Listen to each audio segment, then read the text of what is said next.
Where does self-confidence come from? And this is the best advice I can give you on that. Not neglecting, first of all, the small daily disciplines. Self-confidence really comes from feeling good about yourself. And one of the best ways to feel good about yourself is at the end of the day to know that you poured it on. You did your best. If you conducted a meeting, you did the best you could. If you made a phone call, it was the best phone call you could possibly make. If you wrote a letter, it wasn't a casual letter, it was your best letter. At the end of those kind of days, when you feel good about yourself, self-confidence starts to rise. You know that if you can have this kind of a good day, you can have another one the next day, and those days become the weeks become the months, and the month becomes a powerful year. What's up, dreamers? Welcome to another episode of Helpful Dreams. This is where we discuss and analyze the most life-changing concepts of all time from all of the best mentors of all time. And today we're going to be diving into the topic of self-confidence and how we can better raise our self-confidence. I'm going to be sharing with you guys an experiment that will show you exactly how important self-confidence is in getting you to where you want to be in life. So we're going to go ahead and play that right now. These are anagrams. Just do the first one only. Go ahead and solve it. An anagram is rearrange the letters to form a word. Just one. Just rearrange those letters to form a word. When you're done, I need to see your hand raised. Keep going, we'll wait. Keep your hands up, please.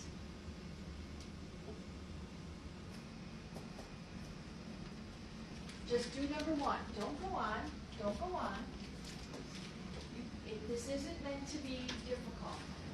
Okay, put your hands down. Let's just go to number two. Don't even worry about number one. Go to number two. Solve that one. Again, when you're done, I want to see your hands up. Everybody's hands down. We're going to go ahead and do number three. For number three, rearrange the letters, and as soon as you do, go ahead and put your hand up.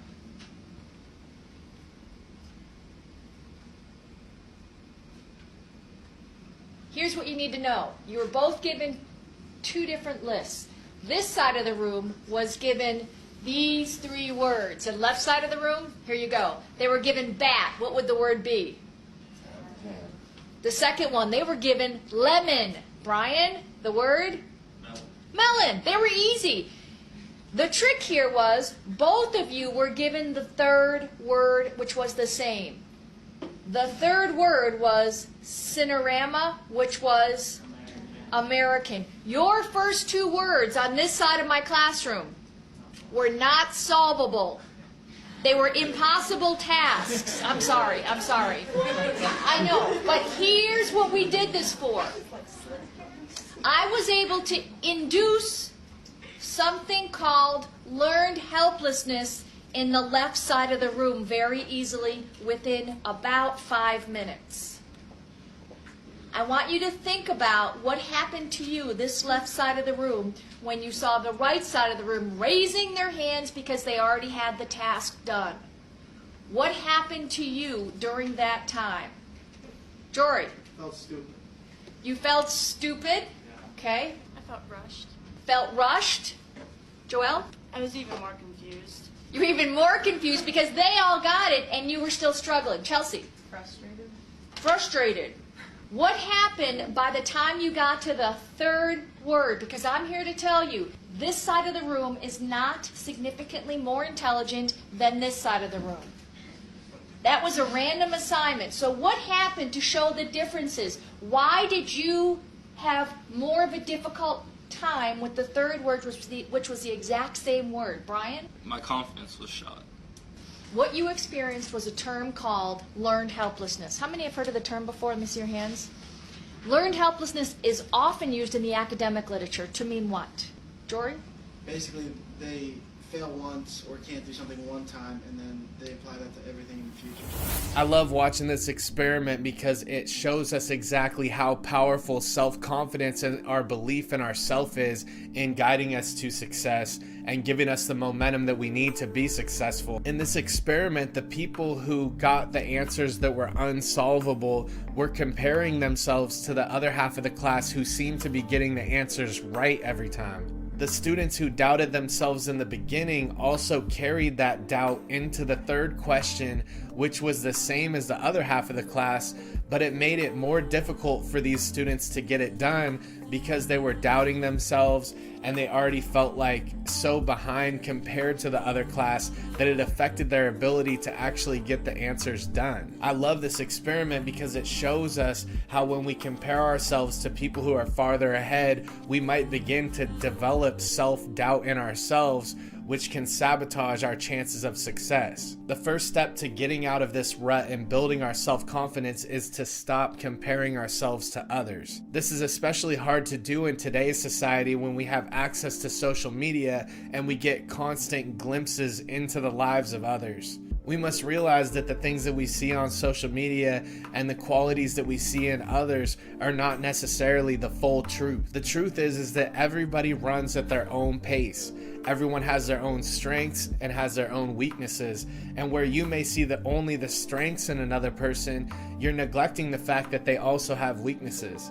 We must fall back and cherish our strengths and truly believe in ourselves and our abilities to find the right answers for our own lives.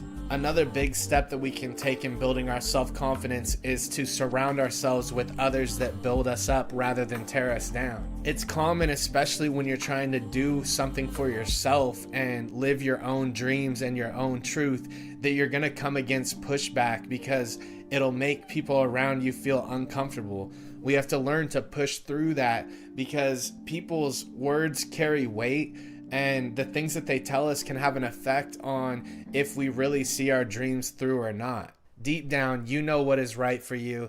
If you stay true to yourself, it's important to stand behind that, stay on path, and continue down your road to your dream. Another great step towards building self-confidence is beginning to take care of your body. And it can be the smallest things, such as going on a walk per day, or like we've talked about before, eating the apple a day. These things are small, but doing something that is healthy for yourself is constantly reaffirming that you are taking care of yourself and you're someone who has the ability to do those things and take those steps. Taking care of our nutrition and our exercise and our body is a great way to start to build self-confidence. Another great step is practicing positive self-talk. Anytime you catch yourself talking negative about yourself, try and reroute that to a positive affirmation that can replace your negative thoughts. For a lot of people, our self-talk was implanted into our minds from the times we were young by the people who were around us and who raised us. It's possible that we have remnants of that negative self-talk that was imprinted into our subconscious at a young age, and we need to break the pattern and replace those negative thoughts with positive. A great way to do this is affirmations in the beginning of the day or at the end of the day to try and imprint into our subconscious a new pattern. Another great step towards building self-confidence is putting yourself in a position where you can do what you're good at and you can play life to your strengths rather than your weaknesses. Try and find situations in jobs and work where you can be in a work environment where you're truly bringing your best talents to the table. As humans, we all want to be able to contribute at our highest level, and so this is important in building our well-being and self-confidence. Believe it or not, another great step to having high self-confidence is to learn when to say no.